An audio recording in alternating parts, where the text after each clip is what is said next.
Good morning and welcome to Nora's Dog Training Company. We're here today with Buddy and Fred, and what we're going to be demonstrating for you today on video is your puppy's ability to understand and respond to his formal on-leash obedience commands, the correction and the motivation that we give the puppies when we're working with them, and the training equipment that we're using.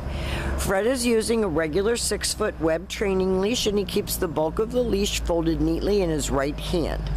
That leaves his left hand free to give any correction that's needed, and the only correction that we give is a little tug and release on the training collar. That is the second piece of equipment that we're using. Buddy is going to come home with his very own training equipment. You're going to be taught how to use that during your follow-up training session. Now, Buddy is sitting very nicely at Fred's left, which is where all of our obedience training is done. And the first exercise that we're going to be demonstrating for you is heeling. The command is Buddy heel, and heeling is nothing more than proper leash walking. He should walk next to your left leg, not forging ahead or lagging behind, but matching pace with you, so that this makes walking your dog as he grows and matures a pleasure versus a daily drag. And when you stop your feet, he has been taught to sit automatically without being told to wait for his next command. Now, none of these commands came easy for Buddy. He is not an easy dog, so you're going to have to practice with him at home. That's why we kept him longer for you. The next exercise that we're going to demonstrate for you is the sit-stay. The stay is a hand and a voice command, and because it is a stationary exercise, it is a one-word command. The long sit-stay, when you're practicing at home, you want to start out at about 20 seconds, and you're going to slowly work up to 3 minutes. When Fred returns back to his dog, he walks all the way around him, and Buddy should remain seated until Fred gets all the way back to heel position. He gets a little pat for praise, and they take off heeling again.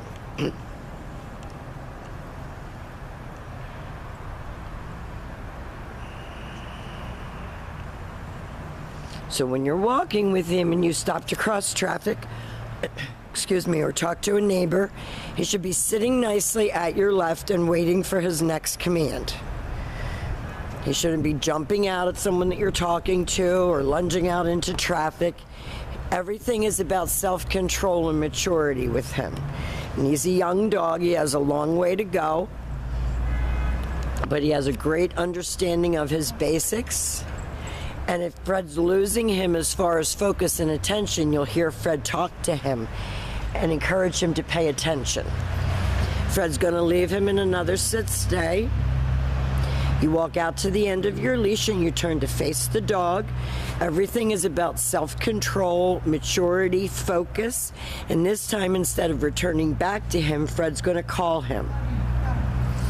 But he should come and sit right in front of you, facing your knees. He should not be jumping all over you, which is, boxers use their front feet. That's why they got the name boxer. So we're teaching Buddy to come and sit, not come and jump.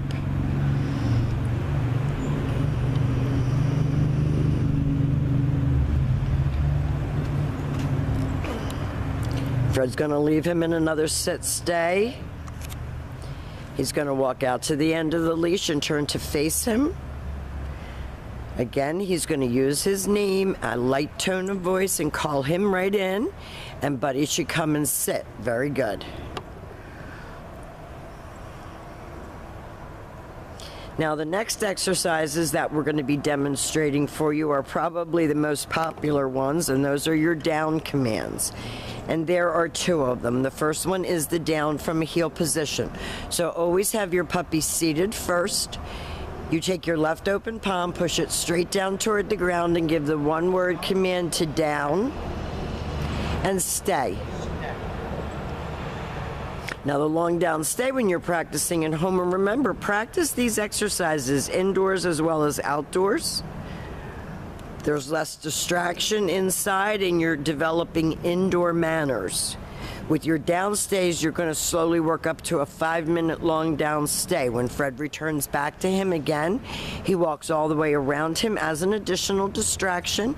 Buddy has been taught to lie there until he gets his next command, and we're going to demonstrate that exercise again for you. see if you can do it the other way, Fred, so we can see the dog. There you go. So with him seated at your left open palm, straight down toward the ground, the one-word command to down and stay. You walk out to the end of the leash and you face your dog. And as you're practicing, you're going to be able to drop your leash, get further and further away, but we don't recommend that you do any of this until you've mastered what you see on this video with the dog. This time, Fred will call him out of that, and Buddy should come and sit right in front. He wants to sit on your feet. And the very last exercise that we're going to demonstrate for you is the down from a distance.